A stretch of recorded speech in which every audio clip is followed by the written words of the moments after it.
Hi there, and today you join me in our new flagship office in 11 to 12 Marketplace in Reading, where the sales team's moved in and we're waiting eagerly for our lettings department to join us later on this week for our opening. I'm today joined by Mark Brooker, our lettings director, to touch base on February's highlights. So Mark, firstly, thank you for joining us. One extra bit of news which is great is that Reading has been voted 11th in the UK for places to invest in properties. Now, for buyers, Reading's appeal is always clear with the infrastructure, the local amenities nearby each property. It's always been an ever-growing area. People are looking to buy into to also reside in, but also to invest. Now, what would you say is the appeal for investors and landlords in the Reading area? Yeah, so I think it's clear to see the growth of Reading. That's evident just driving and approaching Reading. You can see the growth that's happened over the last 10 to 15 years, and that's only going to continue. And I think there's lots of large companies that have noticed that and have acted on that. You've only got to look at the number of large build-to-rent blocks of apartments that have gone up locally in and around Reading town centre. Those builders, they're not doing it for fun, they know what they're doing. You've also got to look at lots of big blue chip companies that are in and around Reading and the local business parks. You've got great accessibility. We've got the Elizabeth line, in and out of Paddington within sort of 20-30 minutes. You've got the new movie studios opened as well, which is going to bring lots of people into the area that are inevitably going to be looking at renting, because they might be here for a year or two filming perhaps, but they're not going to be here probably forever, but who knows. But there's lots of things, more locally as well. You've got great schools, lots of state and private schools as well, which are really renowned locally, so it brings people to the area. Yeah. Now, one strategy that's kind of always been in place for sales is pricing when looking at selling a property. Yeah. Now, Rightmove analysis shows that properties that come onto the market for the right price are the ones that are more successful in selling in good times and at good prices. Now, obviously, a good agent would back it up with data when going to assess and evaluate someone's property. And I suppose for an investor, they do look at pricing because they need to work out yields, rental incomes. Yeah. Is there a specific strategy that we use at Parkers to help investors? Yeah, absolutely. Well, we have our own in-house specialists. We've got Jake Chalmers, who's our new business manager, whose role is to assist investors in doing that. Looking at the property, looking at the target audience they're looking to appeal to, working out yields. Of course, when we're looking at rental income and potential rental income, it is going to be dependent on the property, the location, comparable evidence, much like yourselves in the sales team.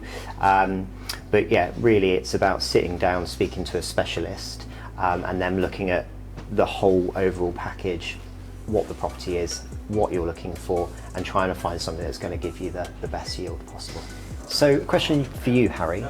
Since the beginning of the year, have we noticed an increase in what we would call first-time buyer properties coming to the market, those priced between sort of £200,000 and £350,000, which naturally is going to appeal to first-time buyers, but also potentially investors as well, considering yields and things. Have we seen an increase? Yeah, now Rightmove stats came out recently and also mentioned that there's been a 0.9% increase in the house price when coming to the market, which I think is the first increase in over 6 months, which is a great benefit for first-time buyers, investors looking to get into buying properties. But what I think we will see now is there's a lot of downsizers also looking to move with mortgage rates previously on the high and now coming back to the market with better deals being offered by mainstream banks at 3.8 to 4.6%.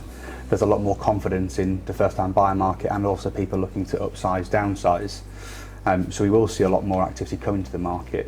But from what we're seeing from the first-time buyer market is a lot of those are either living with family or renting. So when they naturally make that step into the property ladder, there's going to be more properties to rent available below them. Have you seen that in the last couple of months in more properties coming on for rent, or has it been the same as the previous months? Certainly, I think we've definitely seen an increase in the number of renters moving.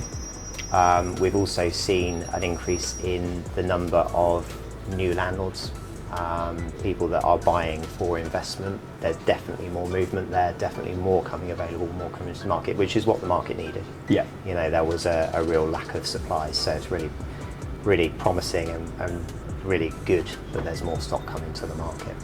Yeah. We mentioned that the situation with supply versus demand has improved, but would benefit from further improvement. You know, supply versus demand has been an ongoing issue in the rental sector since 2021. Now, with the spring budget coming up very soon and the Bank of England base rate coming up soon as well, there have been rumours about potential tax breaks and incentives for investors and buy-to-let landlords, which could well help with the issue of supply and demand.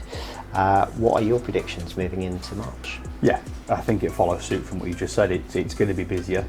Again, it all depends on what happens from that announcement of the budget, but there's lots of incentives out there for kind of first-time buyers for stamp duty potential.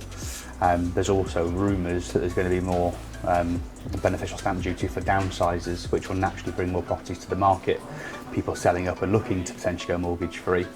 I've seen also potential rumours of an inheritance tax gain and also bits with probates and accidental landlords, which I'm sure will help that landlord market for you as well and bring more properties to the market for rent, which will help with that supply versus demand argument that's been ongoing. Interesting stuff. Well, we'll hopefully find out more next week.